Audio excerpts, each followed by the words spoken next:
E aí, pessoal, seguindo aqui a nossa sistemática de estruturação, né, da aplicação do Código Tributário uma discursiva, o que acontece? A gente viu no vídeo anterior toda uma sistematização partindo de cima para baixo, ou seja, começando, né, dos entes, da competência desses entes, né, dessa definição, primeiro, da definição do objeto, dessa sistemática, da competência dos entes, da limitação dessa competência para não haver abuso, tá certo? Do objeto, ou seja, dos impostos que seriam cobrados, a sistemática de cobrança desses impostos, aquela sistemática interna, né? O conceito, competência, base de cálculo, contribuinte e tal. Depois, quer dizer, olha, tá aqui, agora vamos definir como que isso vai ser dividido. A gente recolhe tudo, como é que a gente vai organizar essas contas. Então você tem lá os fundos de participação.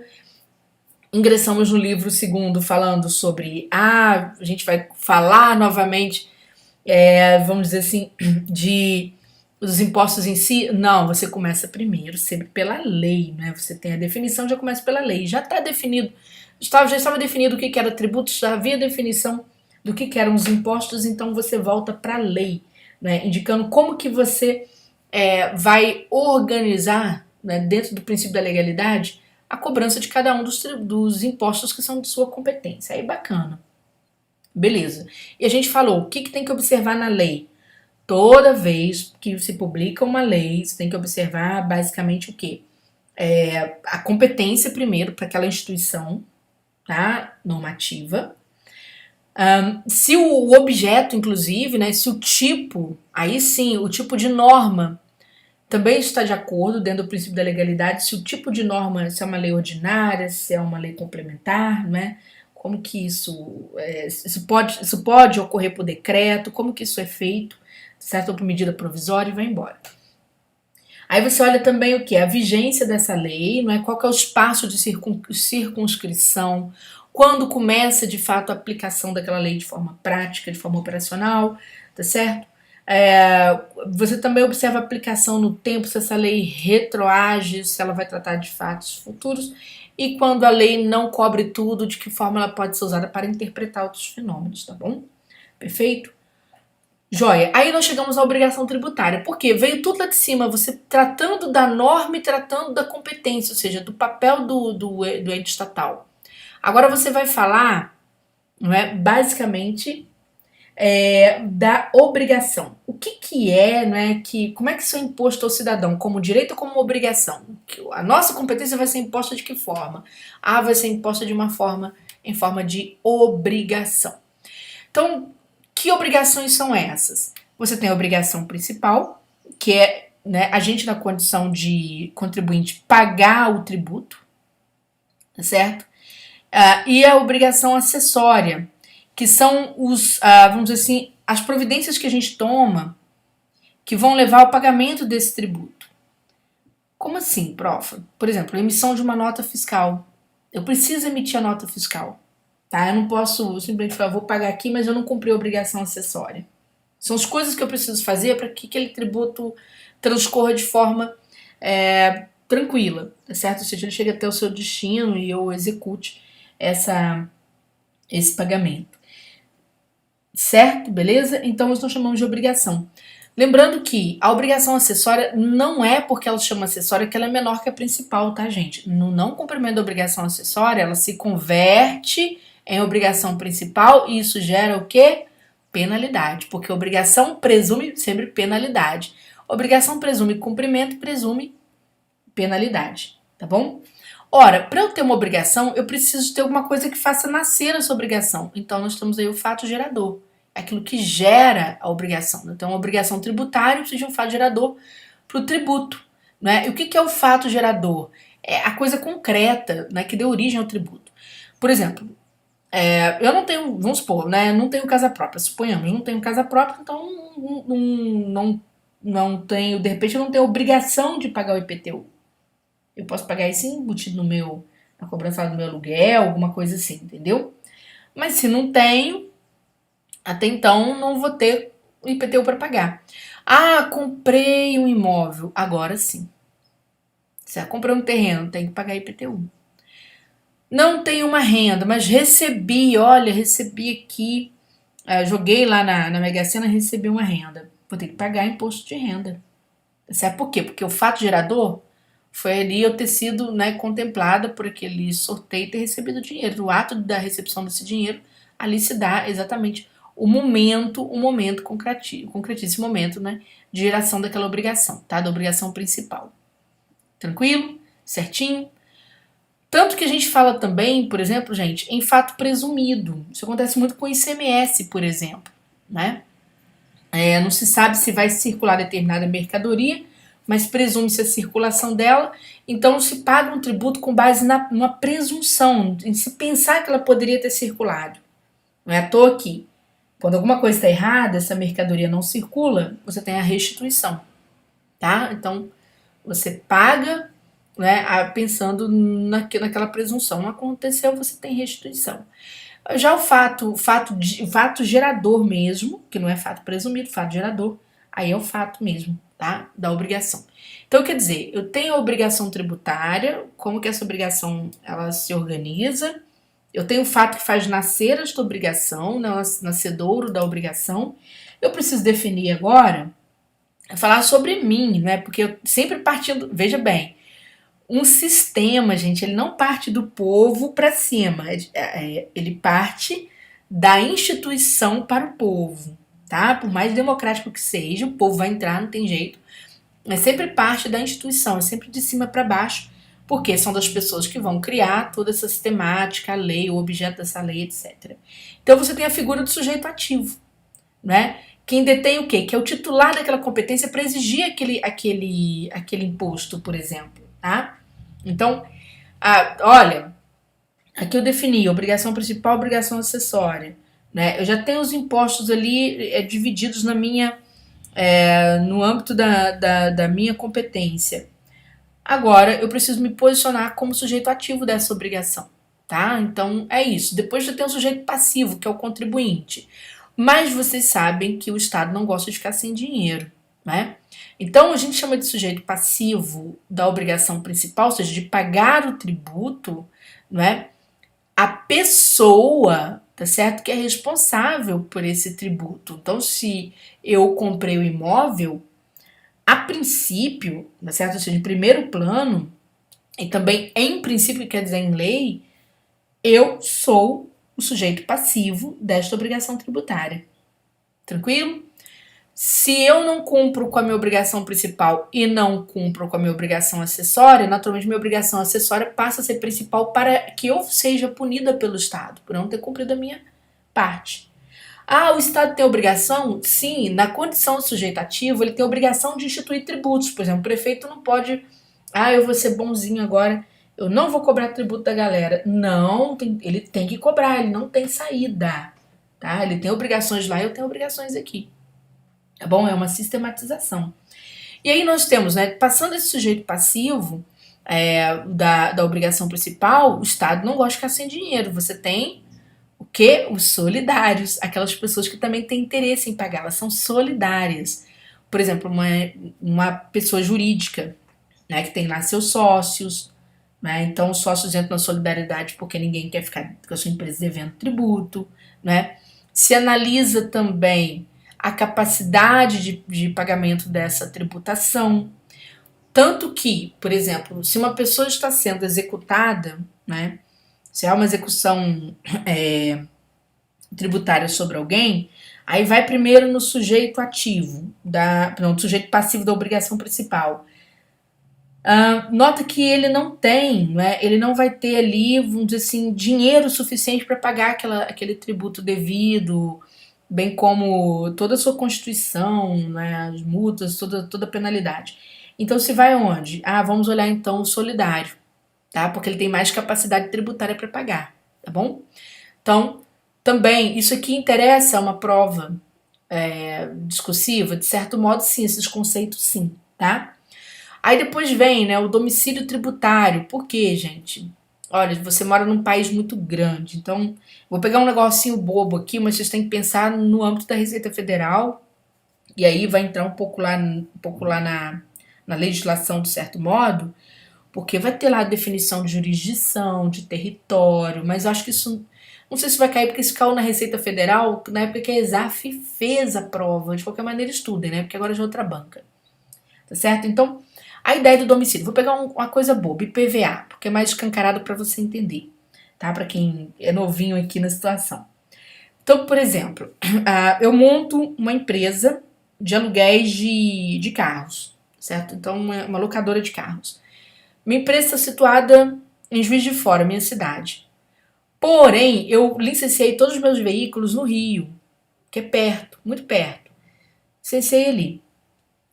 O que acontece? O meu domicílio tributário é em Minas, certo? O meu tributo deveria ter sido pago para Minas, mas eu espertamente observo que o Rio tem taxa de licenciamento menor, né, tudo mais barato, eu vou lá e faço lá, mas eu vou atuar aqui em Minas. Não, errado. Tanto que a questão do domicílio é tão importante, né, que os tribunais superiores já definiram, não, o domicílio tem que observar a norma, não é? Tudo bem, a eleição pelo domicílio é do contribuinte? É, mas tem que observar a residência habitual desse contribuinte, tá bom? Certo? Ou lugar sede da pessoa jurídica, onde de fato ela está. Por isso que ali já ficou pacificado, acho que foi em 2020, né? E eu posso ter minha locadora em Minas e por acaso licenciei esses veículos, registrei todos no Rio, meu imposto é devido para Minas Gerais, tá bom? Então, até, assim, só tô dando um exemplo, tá? E aí, no caso, por exemplo, de impostos de competência federal, você tem que pensar, né, o Brasil, a sua circunscrição, ali tem a jurisdição, tá certo, da administração fiscal do Brasil, até onde ela vai, não é? Você tem que pensar isso dentro da legislação aduaneira, de certo modo, tá certo? Qual é a zona primária, a zona secundária de exercício disso tudo, tá? E passado, então, quer dizer, passado isso, você ainda tem a responsabilidade. Por quê? Como eu disse para vocês, fisco não vai ficar sem o dinheiro dele, ele tem a obrigação de recolher, então ele vai te pressionar para você pagar. Sujeito principal não tem grana, não tem capacidade tributária, não é, no seu próprio domicílio, não tem um solidário, então vai pensar numa responsabilidade. Onde eu vou com o dinheiro? Ele tá tão sem dinheiro que ele vendeu o negócio dele. Igual uma amiga uma vez vendeu o curso de inglês dela. Não, vendeu não. Ela comprou o curso de inglês de terceiros, né? E daqui a pouco chegaram os impostos, cobranças para ela. Ela ficou louca. Eu falei, cara, tu comprou, não olhou, né? Se era devedor ou não. Então, a questão é toda sua mesmo aí, olha só. Então, quer dizer, esses créditos, né? Ela entrou como responsável sucessora, tá? E aí eles vão definindo o que é essa sucessão, né? Se vai envolver grau de parentesco, tá certo? Se envolve o adquirente, né? Que é o terceiro, que vai fazer aquisição e por aí vai. Perfeito? E tem a responsabilidade também pela infração, por quem de fato cometeu a infração, né? Então, veja que o Estado ele vai cercando a cobrança do tributo, né, cercando a obrigação do contribuinte em todos os âmbitos, tá certo? Que ele possa estar onde tem o dinheiro. E depois, a parte mais importante, uma das partes mais importantes que se tem para a execução desse papel, dessa obrigatoriedade do Estado, é você firmar o crédito tributário, tá certo? Constituir o crédito tributário. E é democrático, né? É a cara da República, né? Pertence ao fundamento democrático. Por quê? Aqui você vai ter, né, o que é esse crédito tributário, né? Ou seja, o crédito nasce da obrigação principal, tá bom? Você tem a constituição do crédito, né? Como que ele vai ser exigido, o que entra nessa constituição, nessa continha, né, que você recebe e tal. E aí vem a questão do lançamento, certo? Que, como eu disse para vocês, é bastante democrático. Né? Tanto que, por que a gente diz que é democrático? Quando se pensa em lançamento, e aí vem uma parte, aqui tem que saber, tá, pessoal? Tem que saber mesmo. Você tem exatamente, né? Quem lança, essa parte é quem lança. Tranquilo? Então aqui, ó, a parte do quem lança. Júnior, seria O próprio ente, então, a própria instituição pertencente àquele ente que tem a competência para cobrar. Nem sempre, tá? É bem democrático. Então você tem, por exemplo, o lançamento de ofício, ou seja, que é o ofício, a obrigação do ente, tá certo? Então aqui você tem o ente fiscalizador, não é? Que vai fiscalizar, vai fazer essa cobrança, né? Vai te mandar essa continha, é o lançamento de ofício. Você tem a declaração, né? Que é o meio a meio, tá? Que é a parte democrática. O contribuinte declara, né? O contribuinte declara, mas o ente fiscalizador é quem faz as contas e entrega para ele, não é? Tá aqui certinho, observa tudo, tá certo? E você tem o lançamento por homologação. O que quer dizer homologar? Quer dizer concordar, né? Ah, tu tá separando, né? A pessoa vira para você e fala, eu vou sair dessa casa. Aí você fala, eu homologo, sua saída, pode. Ou seja, eu vou validar a sua saída, tá bom? Eu estou de acordo, eu concordo. Homo quer dizer, é o momento, né, de igualdade, tá certo? Então você homologa. Aqui o sujeito passivo faz tudo.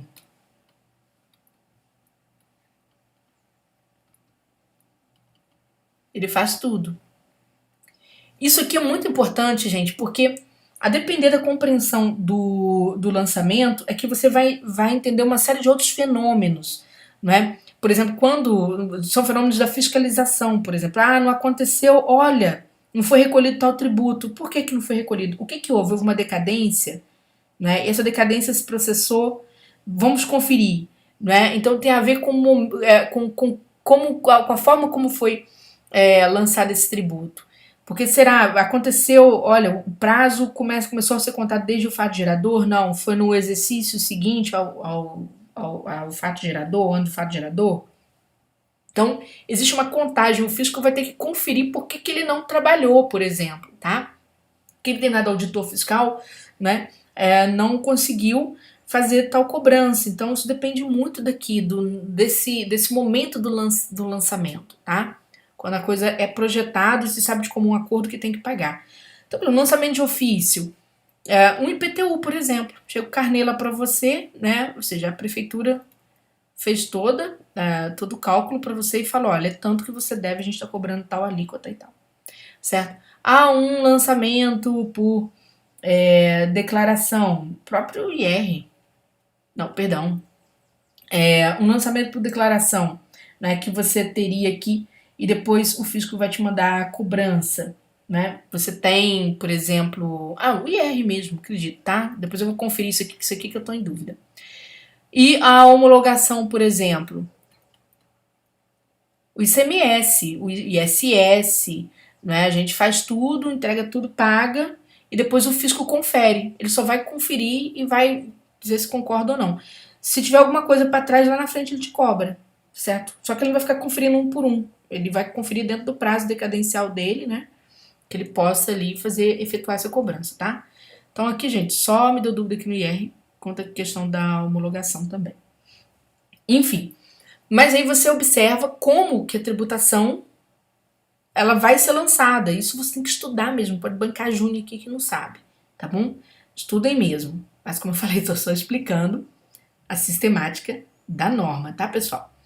E aí, seguindo, né, o que nós temos? Nós temos a questão do pagamento. Olha, definiu a conta, constituiu a conta, como que ela foi definida? Foi de concordância, não é? Do contribuinte, ou seja, a gente escolheu a modalidade ou aquela modalidade comporta, não é? Então, o que você tem? Você vai ter agora o pagamento, como que vai se dar esse pagamento. Mas antes disso, antes do pagamento, existem fenômenos que são muito importantes, tá? A gente vai ter aqui o fenômeno da suspensão. Deixa eu só localizar aqui. Isso, bacana. Porque aqui começa tudo a ficar, como eu disse para vocês, a partir do lançamento, né, fica tudo muito mais claro, tá, gente? Você vai ter toda uma... esclarecendo, consultei aqui, o IR é por homologação, tá certo? Então você faz tudo ali, realmente sai tudo, tá? Na planilha. E aí, o que vai acontecer? O Estado só vai. O Estado não, né? A administração fiscal vai confirmar os seus dados. Tanto que né? Eu deveria saber, porque eu já fui vítima dessa situação, né? De fazer uma declaração que não estava totalmente pertinente e depois, né?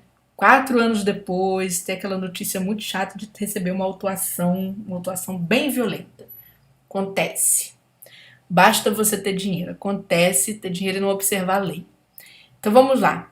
E aí nós entramos aqui na suspensão do crédito tributário, tá certo? Então, gente, olha só. Quando você fala suspensão, para eu explicar a sistemática desses elementos, suspensão, extinção, né? E exclusão, que a exclusão vem depois da ideia da configuração do pagamento, a gente tem que pensar como se a gente estivesse num bar. Acho que fica mais fácil, tá? Vou usar essa analogia muito ruim, mas só para ficar mais claro. Eu estou lá no bar, né, e tal, então eu estou consumindo, vai ser gerada uma conta, né, e vem o garçom trazer essa conta para mim. Mas de repente é dia de Copa do Mundo e tal, né? E o que acontece? E a gente tá lá bebendo, bebendo, bebendo, não tem dinheiro para pagar a conta. E o que a gente faz? Esse crédito fica em suspensão. Ou seja, ele não deixou de existir, ele só está suspenso, me aguardando. Eu sou amiga do dono do bar e digo para ele o quê?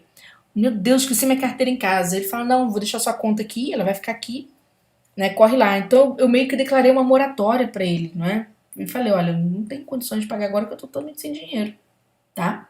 Pode ser isso. Ou senão eu posso falar assim, eu já sei como é que eu vou fazer. Eu vou deixar aqui, olha só, o depósito do montante integral, eu vou lá e pego qualquer coisa que eu possa deixar como garantia.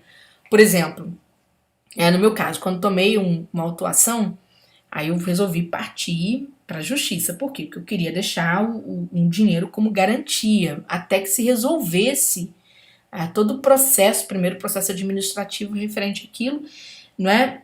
E tal. Então, foi o que a gente faz? Faz um depósito em garantia. Eu entreguei para o fisco? Não, está suspenso, está ali. Na hora que der a decisão, né, um de nós dois põe a mão no dinheiro de novo. Entendeu? Então é assim. Então você pode deixar lá, tá lá no teu bar, olha, eu tô sem dinheiro, então, mas eu vou deixar minha bicicleta aqui, certo? Você fica com ela aqui e eu vou trazer para você depois. Ok, você não conhece, não tem tanta intimidade com o dono do bar, você faz isso. Faz esse depósito, né, desse montante integral aí como garantia. Mas está suspenso, tá? Então, por isso que isso que vem antes do pagamento. Veja que o pagamento ainda não foi constituído. Porque na hora que a conta ia chegar, pá, a pessoa lembrou que esqueceu a carteira. Entendeu? Só para ficar mais fácil você guardar. Ou se não, chegou a conta na minha mesa. Não concordo. E aí começa a discussão. Olha, cobraram mais cervejas do que, né, a gente bebeu e tal. Então, quer dizer, são as reclamações e os recursos.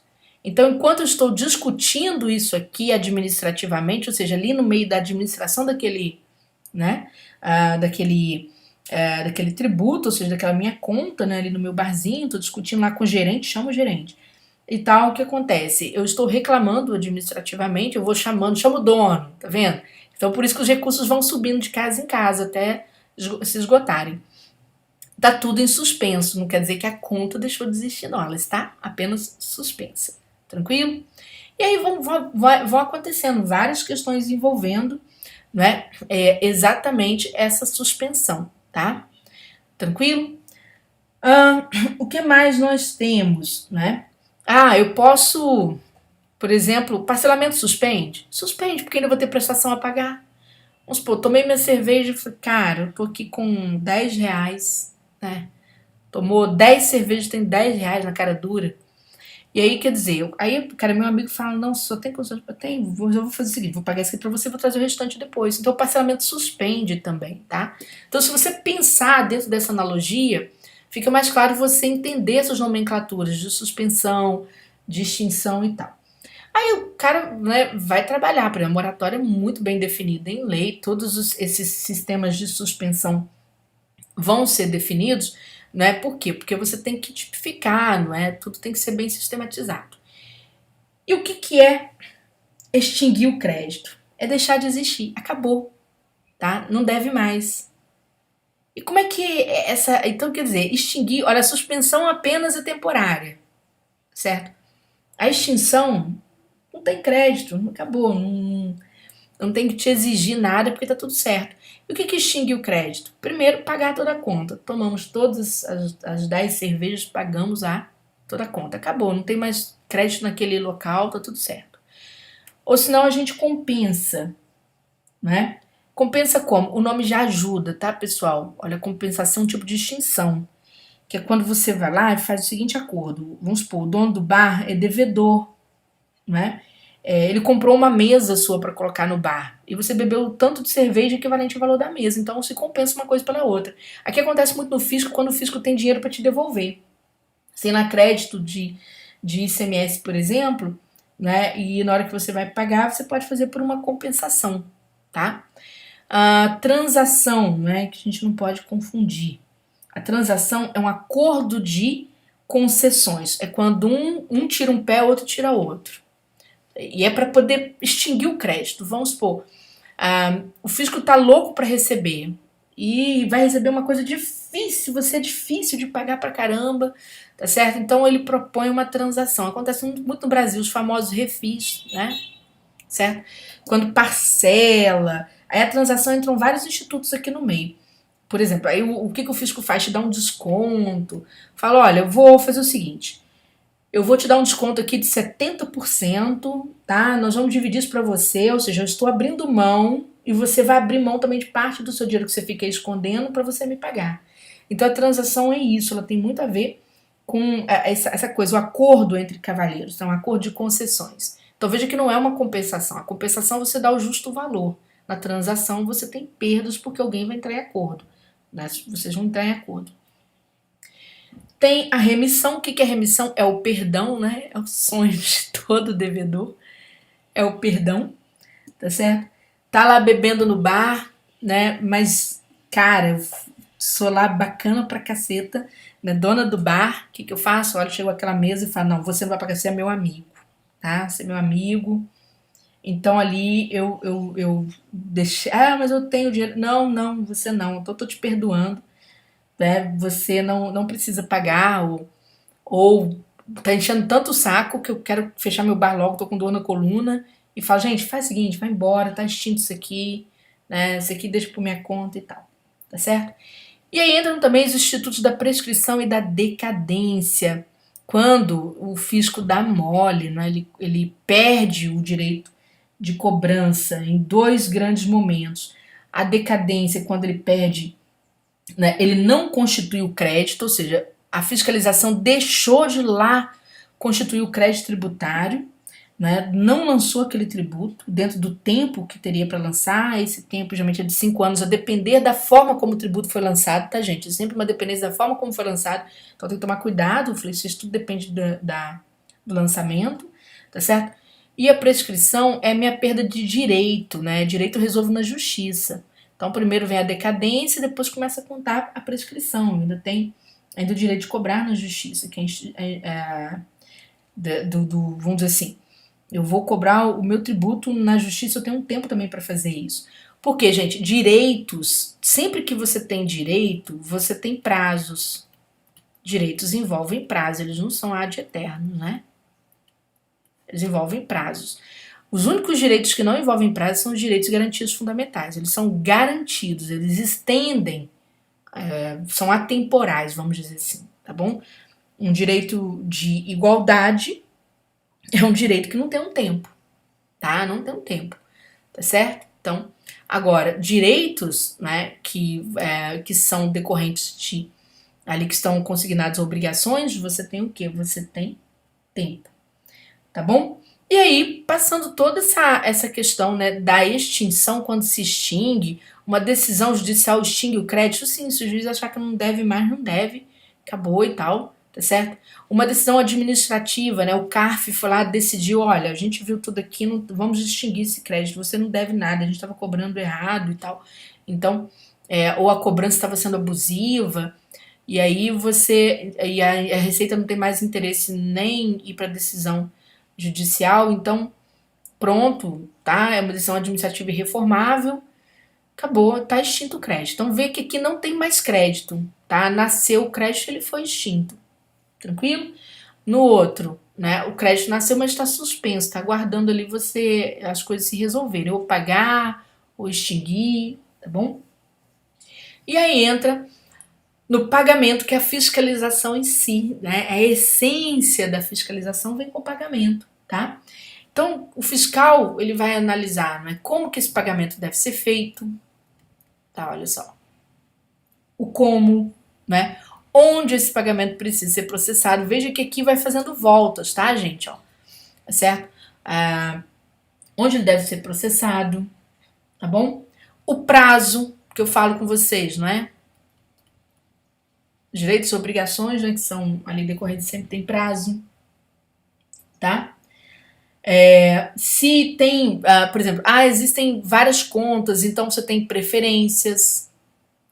O cara deve vários tributos, então tem uma lista de preferências, certo? O que eu prefiro receber primeiro, tá bom? Então você tem essas questões envolvendo o pagamento, tá? Que a fiscalização vai conferindo, tudo bonitinho, tá? Como o pagamento é feito, como ele pode ser feito, se ele é feito em moeda corrente, tá certo? Se ele pode ser feito por meio de cheque. Aí tem umas coisas que são velhas, né, ainda no código, tá bom? Mas que entram na questão, né? Se esse pagamento, se ele vai ser recusado ou não, etc. E quando há pagamento indevido, né? Então, quer dizer, o sujeito passivo, ele tem, independentemente, né, o direito de protestar, tá? Pela restituição. Vamos supor, ele pagou a mais, né? Por exemplo, eu tive um colega que na época da fiscalização nossa, lá quando nós fomos autuados, ele não foi fiscalizado. Aí o pessoal estava perguntando por que, ele falou, não, eu sempre oferecia mais porque eu ficava na dúvida sobre a sistemática que estava sendo adotada, certo?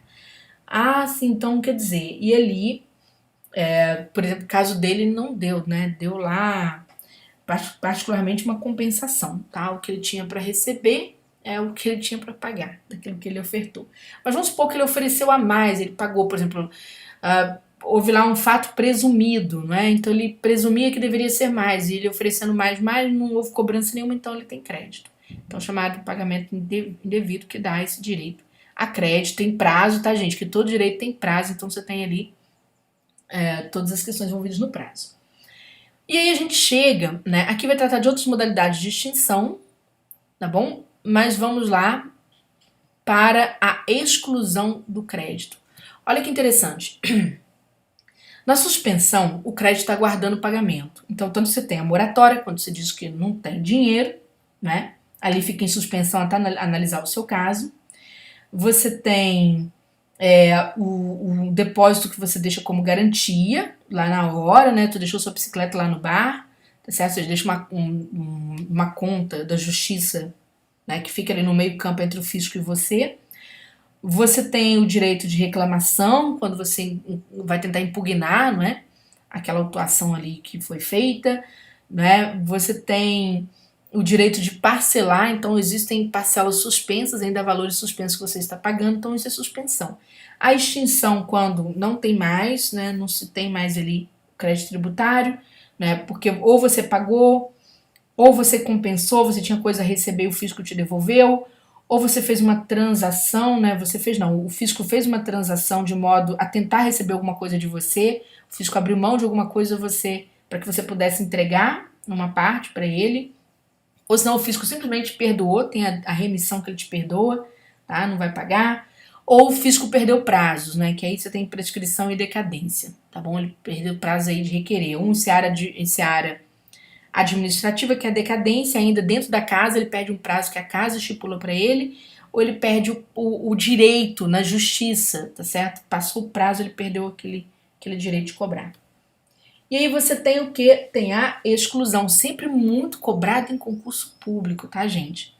Por que a exclusão é mais cobrada? Porque é uma prática muito comum da administração optar por institutos de exclusão, e eles acabam, mesmo sendo uma previsão de Estado, tendo uma conotação, de certo modo, política. Por isso que tem que cuidar da exclusão muito bem. Tanto que a própria lei de responsabilidade fiscal, ela prevê uma normativa muito rígida quando o administrador opta por esses institutos principalmente, tá?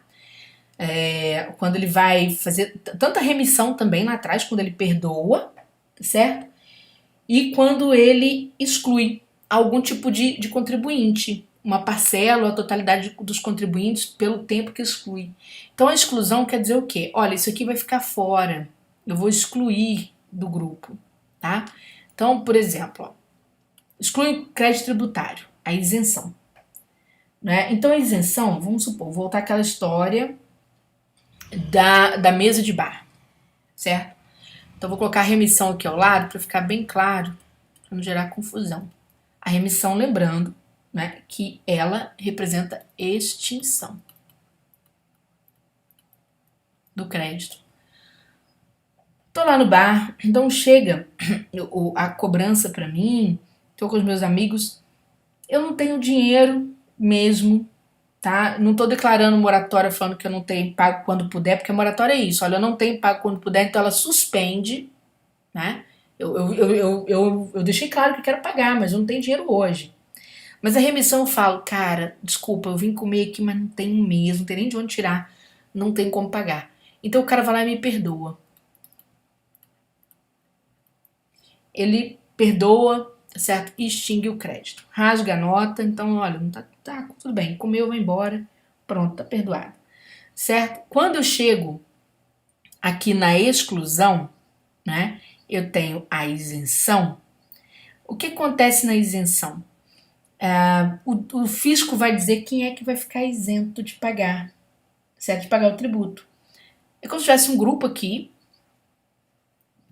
tá todo mundo aqui na mesa, certo? E o fisco é meu amigo, então ele vem e fala, Júnior, você não paga não, tá? Paga não. Então veja que ele me excluiu, continua existindo a tributação. Ele só me excluiu daquela obrigação, certo? Então, veja, ele não me perdoou. Eu tenho dinheiro para pagar de repente, mas ele me excluiu daquela obrigação. Tudo bem? Por qualquer questão. Tá? Então ele me deixou isento. Falou, a de hoje você não paga, por exemplo. Ou se não, você não paga parte, ó, a comida é por minha conta, tá? Vocês vão pagar a bebida. Então a gente foi excluído, aqui o grupo foi excluído de pagar a comida. Então ela pode ser, ela pode ter essa característica, tá certo? Essa isenção, que ela pode ser, vamos dizer assim, uma exclusão que vai dispensar, né, alguém que vai, perdão, um tipo de exclusão que vai dispensar alguém que vai pagar numa totalidade, né, ou que vai ser dispensado de pagamento de uma parte, etc. E o que é a anistia? A anistia é o perdão da multa, tá? Então vamos supor, tô lá no barzinho, não tem a conta da comida, a conta da bebida, mas tem um couvert que eles cobram, tipo uma multinha, né? Então eu fiquei lá ouvindo música. Então a gente pode ser anistiado do couvert. Claro que couvert não é multa, mas se você pensar anistia, o que te anistiar é te perdoar da penalidade, tá certo? Somente da penalidade, entendeu? Então, por exemplo, quando o Estado cria um refis, né, lá para trás, em que ele cria uma transação, a transação traz no seu bojo vários elementos, tá, pessoal? Isso aqui, ela pode trazer um parcelamento, que é uma suspensão, aqui dentro pode haver um parcelamento, não é? Ela pode trazer uma anistia, dar um desconto para você, além de parcelar, dar um desconto, né, nas penalidades. Então tá tudo aqui dentro, tá? Ela pode trazer vários, a transação ela pode cobrir vários elementos, mas um refis é uma transação, certo? Para que possa ser extinto exatamente o crédito tributário. Você pagar de uma vez e não se fala mais nisso, né? O fisco está abrindo mão usando vários institutos dele. Tranquilo? Vamos mais. E aí, pessoal, né? A gente vai caminhando para o final, tá? Desse falatório todo. Aqui vai entrar, então, quer dizer, fez toda essa jogada relacionada aí à cobrança desse tributo, analisou quem deve pagar, o que deve pagar, se paga parcialmente, se extingue, se deixa em suspensão, etc. Você tem os créditos, né? Tem a parte aqui da devolução, e sempre lembrando que envolvem prazos, tá bom? Tem aqui as preferências de pagamento, etc. E a gente vai caminhando exatamente para o final, tá? Que é a administração tributária, cai em peso na prova da FGV, em peso. Essa parte vocês têm que saber mesmo, certo? Porque a administração tributária, gente, vai envolver a forma de cobrança e ela vai envolver a fiscalização, certo? Ela vai envolver a forma de cobrança e a fiscalização. Isso aqui, imagina que já é parte do confere, tá? A fiscalização é a conferência. Quando eu analisei tudo, eu instituí o pagamento, eu fiz o pagamento está suspenso, ele foi extinto, ou senão esse pagamento gerou exclusão de alguns contribuintes, né? Alguns contribuintes ficaram ali isentos de pagar, por exemplo, sei lá, a taxa, por exemplo, a taxa de contribuinte de pagar imposto de renda, não é? Então você tem ali uma série desses elementos que envolvem a cobrança. O que o fisco faz? Ele vai fiscalizar se isso tudo está em dia. Então entra a fiscalização na parte da administração em si. É a parte operacional do concurso de vocês, é a parte mais importante para a FGV, tá bom? Então aqui são as formas de cobrança, se todas essas formas vai envolver como a cobrança deve ser feita, né? Como você deve fiscalizar, agora é o braço do Estado, tá? Depois do Estado. Lembra da competência, da limitação de competência? Aqui é a parte operacional. Você vai executar a fiscalização e como você vai executar. Qual é a participação do contribuinte nisso? O contribuinte tem que te permitir fiscalizar os livros, todos os comprovantes, né? Te mostrar tudo para que você possa fazer a auditoria. Tudo bem? O fiscal agora, sendo o braço do Estado, ele que vai fixar prazo, né? Então você tem a fixação de prazos, né? Fixação de prazos, tudo bem? Que são características administrativas mesmo, tá? Olha, ele fiscalizou, viu que tem crédito, né? Que você tá ali, você tá como devedor desse imposto. Ele vai te fixar um prazo para você pagar, porque afinal de contas, esse prazo aqui aconteceu depois que você não cumpriu de forma praticamente automática, né, o teu dever. Então precisou do Estado exercer uma força sobre você, certo? Para que você pudesse cumprir. Que o Estado entra com seu poder de polícia para o cumprimento da obrigação.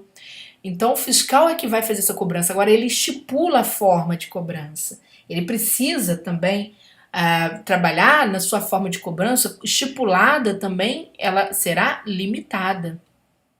Até limitações. Até onde o fiscal deve ir, você tem que entender, tá? Ele tem que fazer tudo dentro da lei, tudo que a lei estipula. Certo? Por exemplo, o fiscal pode apreender a mercadoria só para te forçar a pagar um tributo? Não pode. Entenderam? Essa sistemática vem muito em prova. Tá certo? O fiscal pode, por exemplo, eu vou divulgar o seu nome aqui na minha página na internet que você deve. Não pode, entendeu? Ele não pode falar nada sobre o seu sigilo fiscal, que é protegido por lei. Então ele tem limitações também na sua área de atuação, tá bom? E ele vai fixar a partir dali prazos que são previstos em lei para você cumprir aquilo que você não cumpriu antes de ele ter que ir lá. Né? E essa fixação é lógico, o Estado quando vai atrás de você, se você não fez por conta própria, sua obrigação principal, não é? Ou sua obrigação acessória, ele vai também constituir esse crédito a partir de uma série de penalidades. Tranquilo? Então você tem que estudar todo esse processo. Você não gostou, né? Você tem o direito de reclamar, então você vai entrar com recurso nas instâncias administrativas. Não pagou nem nada, vai cair onde? A Fazenda vai te mandar para a dívida ativa, tá? Ali você tem o seu nome agora. Agora você pode ser exposto. Tanto que o sigilo, ele não pega o teu nome na dívida ativa. A sua empresa pode, quando você recebe um benefício, por exemplo, agora já está pacificado, né? Uma pessoa jurídica tem um benefício fiscal. Ora, se é uma PJ, lembra que beneficia o contribuinte, ele pode ter uma característica um tanto política, né? Se foi dada uma isenção de tributos, houve uma anistia, o Estado agora pode expor as empresas que receberam isso.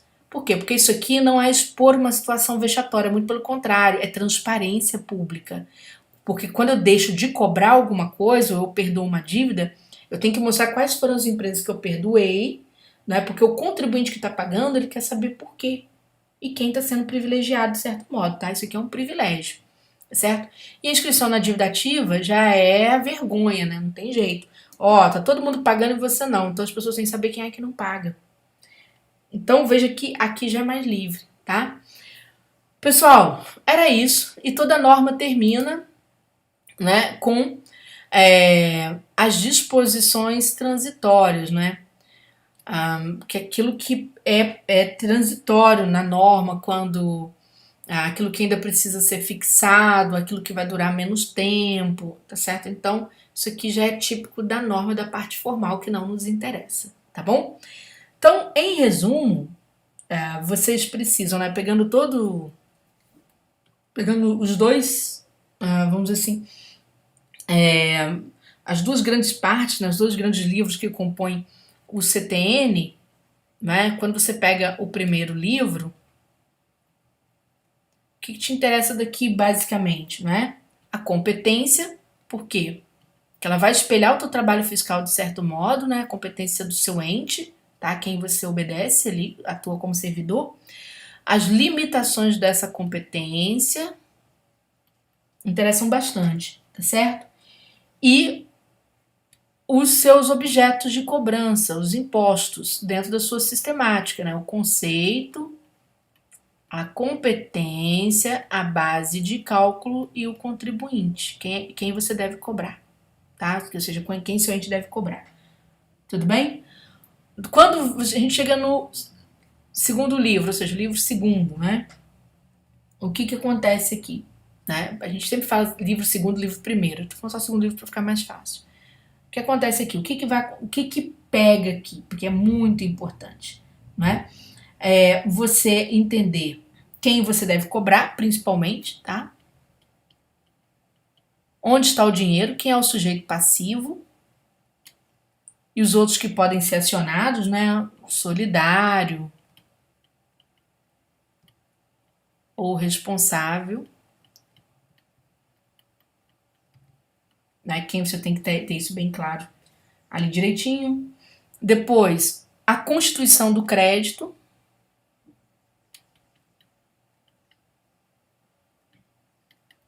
Como que esse crédito é constituído? Porque eu vou precisar saber isso aqui por conta da extinção dele, tá? É vinculado à extinção. As regras de extinção, principalmente o quê? Que regras de extinção? A prescrição e a decadência, certo? Então, quer dizer, dessa parte aqui, além disso aqui, né, eu tenho que saber, aí sim, eu entro nas regrinhas, ó, de suspensão,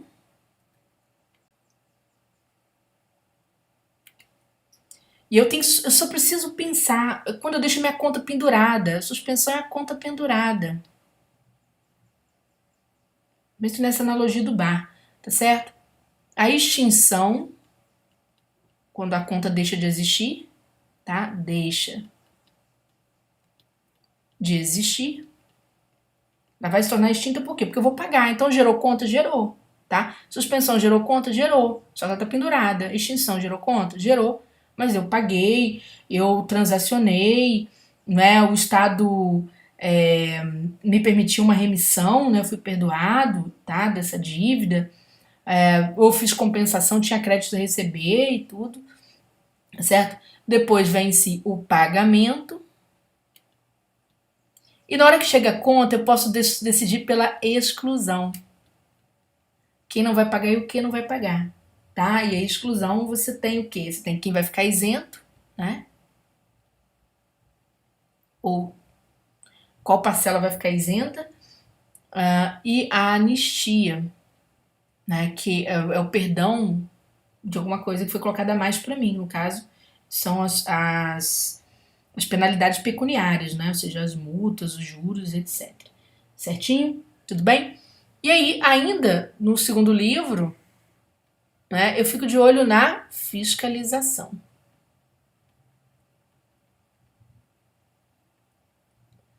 Como ela deve ser feita, como e qual é o papel do contribuinte, né? No caso, aqui dentro do como, e também a limitação desse poder fiscal, o que o fiscal não pode fazer. A banca pode jogar isso aqui na prova, tá? Certinho? Da fiscalização, você tem a possibilidade do contribuinte reclamar, não é? Você tem a seara recursal, tá? Que é a seara aqui processual. A fiscalização é a seara procedimental. E não deu em nada, vem lá a dívida ativa, né? Quando não se consegue receber. A dívida ativa é mais da procuradoria, tá, pessoal? Aí para vocês nem tão importante assim, mais da procuradoria. Bacana? Bom, espero ter contribuído. Não sei se ajudei muito, se eu aproveitei do meu tempo para subir meu vídeo, mas espero ter contribuído com alguma coisa interessante, tá?